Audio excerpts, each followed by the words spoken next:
Hello guys, Learn with Janet YouTube නාලිකාවට ඔබව සාදරයෙන් පිළිගන්නවා. අද මම කියන්න යන්නේ incomplete simple present tense. ඒ කියන්නේ සරල වර්තමාන කාල අසම්පූර්ණ ක්‍රියාපද. මෙහිදී යම් කිසි දෙයක් හෝ කෙනෙක් හඳුන්වනු ලබයි. ක්‍රියාවක් දක්නට නොලැබේ. ඒ කියන්නේ මෙහිදී යම් මොන හරි දෙයක් හෝ කෙනෙක්ව හඳුන්වනවා. ක්‍රියාවක් කරන්නේ නැහැ. උදාහරණයක් විදිහට ගත්තොත් එය උසවේ. එය උසවේ කියන එකේ ඒක උසයි කියලා හඳුන්වනවා. එතන කිසිම කෙනෙක් ක්‍රියාවක් කරන්නේ නැහැ. මේ වගේ වාක්‍ය හැදෙන්නේ කොහොමද? මේ වගේ වාක්‍ය හැදෙන්නේ subject am is are හෝ object එකතු වීමෙන්. මොනවද මේ subject object කියන්නේ? subject කියන්නේ කර්තෘ. ඒ කියන්නේ මෙම ක්‍රියාව කරන කෙනා. දැන් මෙතන කිසි කෙනෙක් ක්‍රියාවක් කරන්නේ නැහැ. එහෙනම් මෙහිදී හඳුන්වන දෙය. දැන් මම උදාහරණයක් විදිහට ගත්තු එය උසවේ කියන එකේ සබ්ජෙක්ට් තමයි එය. කියන්නේ කර්තෘ එය. එය කියන්නේ it. it නම් is වෙන්න ඕන. object කියන්නේ කර්මය. ඒ කියන්නේ එය උසයි කියන එක. එතකොට it is tall වෙනවා. උසයි නම් tall. අපි බලමු මේ am is are යෙදෙන්නේ කොහොමද කියලා. දැන් I වගේ තියෙනවා නම් එකතු වෙන්නේ am. I am වෙනවා. කළා we you they වගේ plural ඒවා, ඒ කියන්නේ බහුවචන ඒවට අපි යොදාගන්නේ ආ කියන එක. එතකොට he, she, it ඒ වගේ ඒක වචනයක් තියෙනවා නම්, ඒ කියන්නේ සිංගියුලර් එකක් තියෙනවා නම් අපි යොදාගන්නේ is.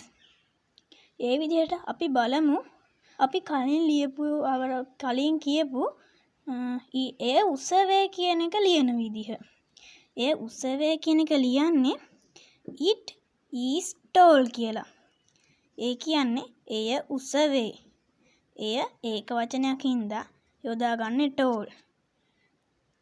එතකොට මේ is යොදාගන්නේ way වගේ දේවල් වලට. way, city වගේ දේවල් වලට අපි is, are ඒව යොදාගන්නේ.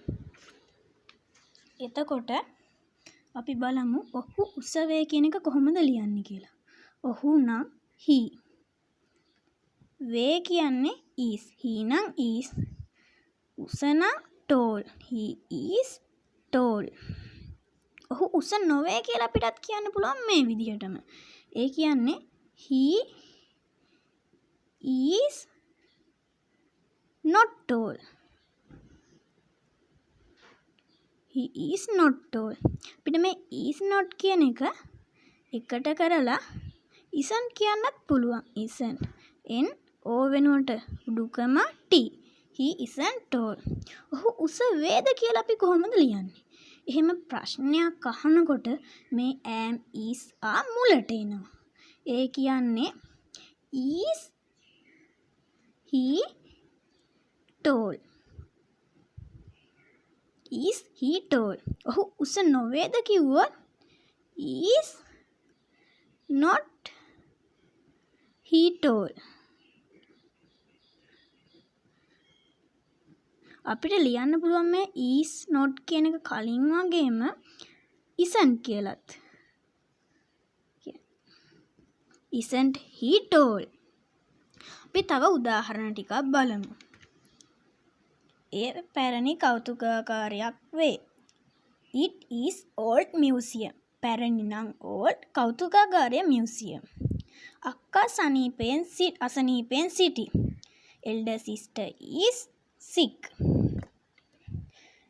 ඇය කොට වේද? නැත්නම් ඇය මිටි වේද? is she short. බලන්න එක මුලට ආපු විදිහ. ඇය වේද නම් is she. එය ලොකු රටක්ද? is it big country. ඒකෙත් මුලට ඇවිත්. ඉතින් අද මම මේ කරපු පාඩමේ ඔයා මොන හරි දෙයක් කරා නම් මගේ YouTube channel එක subscribe කර ඔයාගේ යාළුවෙකුට දැනගන්න තවත් මේ කෙනෙකුට මේක දැනගන්න ඉගෙන ගන්න මේ වීඩියෝ එක share කරන්න. ස්තුතියි goodbye.